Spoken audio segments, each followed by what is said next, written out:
Again, quickly would like to take the opportunity to thank the sponsors, CMR, Medtronic, Focal One, IMRA Surgical, and Distal Motion, who are helping support this meeting. And we had the opportunity again to hear from one of our sponsors, Mark Slack, who is the Chief Medical Officer and founder of CMR Surgical. Thanks very much. I must say it's an absolute pleasure to be here at Vattikuti again, and there have been some amazing talks over the last few days, which I've thoroughly enjoyed. We live at a funny time in medicine, and a lot of what we believe is actually not necessarily true. The Lancet Commission on Global Surgery in 2030 threw out some rather alarming statistics. 234 million major surgical procedures annually, 7 million injuries, and 1 million deaths. We really aren't doing our patients a lot of favors with figures like that. The airline industry has 0.4 deaths per billion hours of operation. The motor industry has 50 deaths per billion hours of operation. And surgery has 50 to 100,000 deaths per billion hours of operation, something that certainly needs dealing with.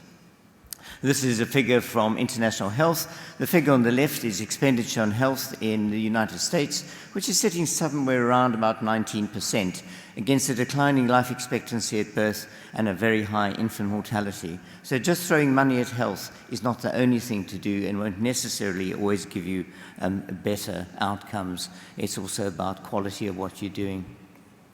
Despite the many advantages of minimally invasive or minimal access surgery, the majority of people in the world still get open surgery, which is rather a shame, because we certainly know the statistics show a marked improvement in outcomes when you compare minimal access with open surgery. And I taught minimal access surgery for about 25 years at Cambridge University, and actually realized that I couldn't teach everybody to get to the level they needed to be a good minimal access surgeon, which is when I started to think about would there be other ways of potentially doing it. And so the question was, would robotic surgery overcome the difficulties? I personally didn't like what was offered to me because I had to change my port sizes, I had to change my port positions, and I had to change my procedural steps. So set out to build our own robot. And I must say, if I knew then what I know now, I would never have started. It was a ridiculously ambitious thing to think you could build your own robot and all the programs that go with it. But in some ways also it has been quite a lot of fun. So robotic surgery has been around since July 2000, but only 1.2 to 2.5% of all minimal access surgery in the world is done robotically. And the majority of those in urology and gynae, although colorectal is catching up. And we did a Delphi poll of minimal access surgeons and asked them why they hadn't converted. And the answer was that they didn't want to change their procedural steps, the way they did it, the port sizes, expense was obviously an issue, storage of it, etc., etc. And that's why they had stayed doing minimal access surgery. But that doesn't help the many people who are doing open surgery and have struggled to do minimum access and actually failed. This is the diffusion of innovations curve that you've seen once or twice in this meeting.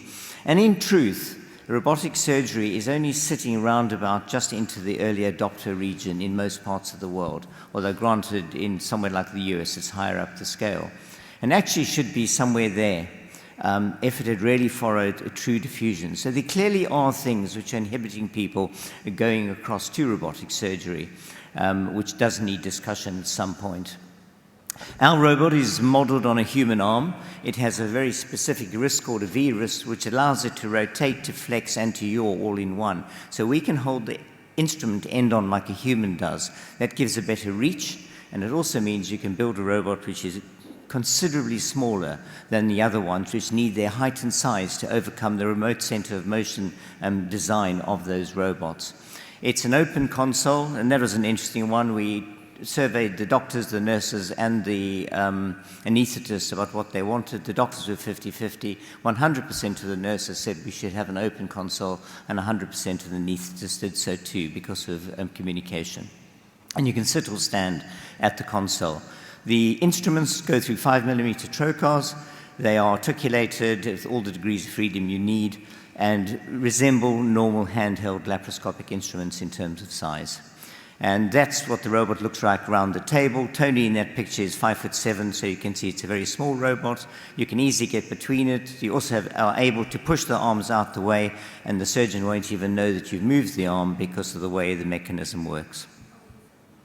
We've then gone from, we started in 2014, and we went live in 2019 with possibly a slightly naive robot, but that's what all companies who are building robots will find. And we then actually transferred. We actually have worked with our doctors and we worked with our teams for the last 5 years to actually get a very mature robot, which we now call Versius Plus. And I won't go through them now, but there are multiple changes on the console. We also do new hand controls, and everything is analyzed off the machine, off the AI, and off the telemetry, so that we are actually responding, one, to the human feedback, and two, to the physical feedback we get from the machine learning and so on. Likewise, on the arms, we've changed them completely. We've done multiple changes to it over the last 5 years, getting to the point where we now have a very mature, very effective, and very good robot to use. So these are 4 robot arms. The one on the very left is from 2014, and the one on the very right is from 2026. So you can see they're completely identical looking. However, that's where it ends. Every 6 months, we do a minor software update, and every 12 months, we do a major software update. So that robot doesn't resemble the original one in any way because it gets upgraded all the time. And if surgeons come and complain to us about things or ask us for features, we respond immediately and put them onto the robot so that we are constantly improving. But you don't have to get a hardware upgrade at that stage because it is done automatically. And we've also improved the vision, better screens, better illumination, and so on. We've now added ICG, which is really exceptionally good. And I think now, when we started with ICG, it wasn't consensus that it was needed for all surgery. I think that debate is over and everybody realizes the value. And we've now recently added an ultrasonic dissector to the system, and it's partly reusable.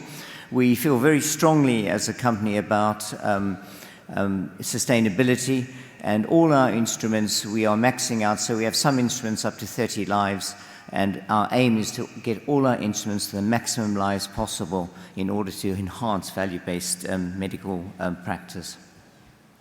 But just a robot is not enough. That's just where you start.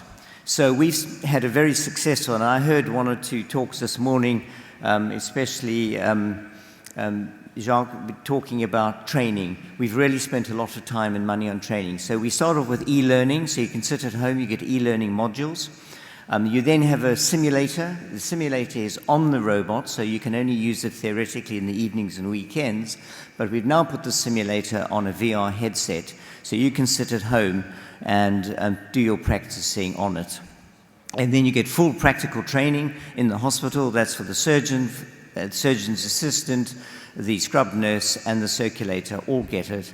And then we take it into the hospital where we do a dry run, help you set it up, and then you get preceptoring for the first few cases. We've had the whole program accredited by the Royal College of Surgeons. We've just had our first re-accreditation cycle, so we are not the ones doing the certification of it. It is done by the RCS, and we are also having conversation with SAGES to do a similar thing with them. It's, as was mentioned earlier today, the whole program is proficiency-based training. It's not time-based. We have formative and summative assessments throughout. We set benchmarks, and people have to pass the level in order to progress to the next stages and the basic surgical skills. We use sustained deliberate practice, which is very good. If a person wants to, if they do something incorrectly, we can say, no, stop and do that again, okay. The other thing we've done is we no longer use any porcine models, and we use no cadavers. So it's done on mannequins. And the future, if you've got any spare money, I would quickly go and invest in mannequin companies, because the future of surgical training, as many speakers have said this morning, is not on the patient. It's not in the OR, it's in the simulation lab, it's in the mannequin lab. So by the time you come to theatre to do your first case, you are pretty much a skilled, technically skilled surgeon. You just need to learn the other aspects of surgery. We have a registry from the day we started. Those are the various percentages of cases we've done. And the registry gets both ordinary analysis, and then we also do what we call control method analysis. So you get QSIMs, you get funnel plots, and that is all fed back to the surgeon on an app on their phone, or they can put onto their laptop. So they're seeing how many cases they've done, they see what their outcomes are, the registry data goes onto this as well, and so you have a continual way of assessing your outcomes. And when we produce the QSIMs, you get the results of the other surgeons anonymized, so you see where you sit compared with your colleagues. All the videos are automatically uploaded. When the camera comes out of the trocar, it switches off, so you can't get any non-anonymized data going onto it, and you can keep all your videos there for analysis. This is just something we've done recently, where we've actually taken the telemetry data and then worked out operative times from that, on all 45,000 cases. And so we've developed some really, if you use time as a surrogate, we've got some lovely markers of really what the learning curves are like. That's for prostatectomy, and again for total lap HEST. So we actually are able to help people learn where they're going on their learning curves and see how they're doing compared with the community that they are with. Research is incredibly important. From day one, we have worked with the IDEAL concept, which I'm sure some of you will know now. IDEAL, when we started, I think there was 10 of us at the first meeting. It is now growing quite big, and SAGES have adopted it in their assessment of robotic skills training programs. And I would strongly advise all surgical units doing research to think very carefully about using IDEAL, as it is an ethical way of doing research affordably. NICE did an early value assessment of the robotics, and I was very pleased that we got the best evidence-based assessment of all systems in the world. And they've actually also wanting a full set of data by 2.5 years, which we're working towards at the moment. The big difference with our robot is we're the only robot that can claim to replicate minimal access surgery as done by handheld laparoscopy. We have the same port sizes, the same port positions, and the same procedural steps. And so I'm confident that we can compare ourselves with the established literature, but may get better results because of articulation, 3D, etc., etc. AI, you know, it's a buzzword.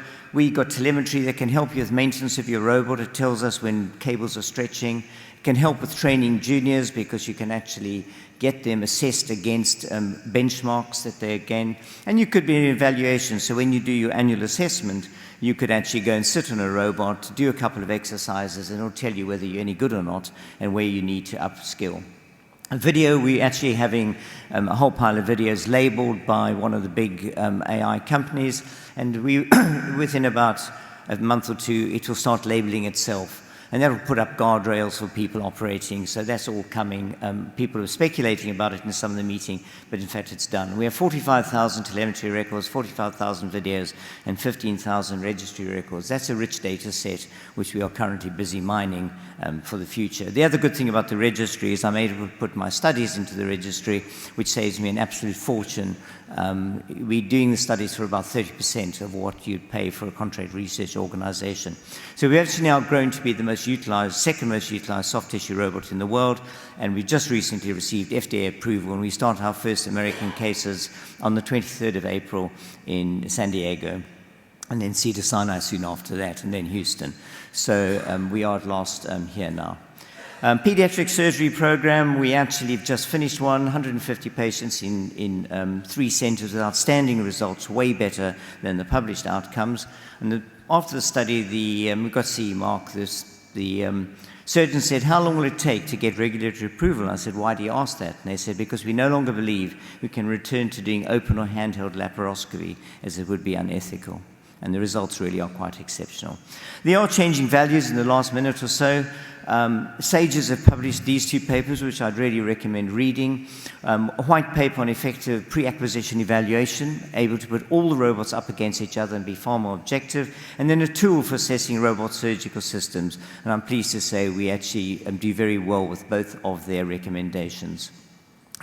Brent Matthews, the president, who I admire a lot, said, as a leading surgical society, SAGES has a responsibility to guide the transition thoughtfully. We commit to championing evidence-based standards that prioritize patient safety and quality, ethical integration of technology, equitable technology distribution, and education programs that prepare surgeons for diverse practice settings. As we embrace the advancements in surgical care, we must also safeguard access and equitable care for our patients. Innovation should empower, not divide. And that was a large amount of what the last conversation was about, and it's good that SAGES have put it out there for an open, honest, and academic discussion. Ultimately, our responsibility to this individual from the United States is to train surgeons, not technicians. Technology will continue to advance, but the foundation of surgical training must remain anchored in judgment, versatility, and mastery. There is a big call for evidence-based, which is missing in robotic surgery. The authors now have raised concerns about results in certain surgical specialties against gold standard laparoscopic approach, and there's also a big call for cost-effective analyses of programs as we go forward. The fundamentals, overuse in healthcare is increasingly well characterized.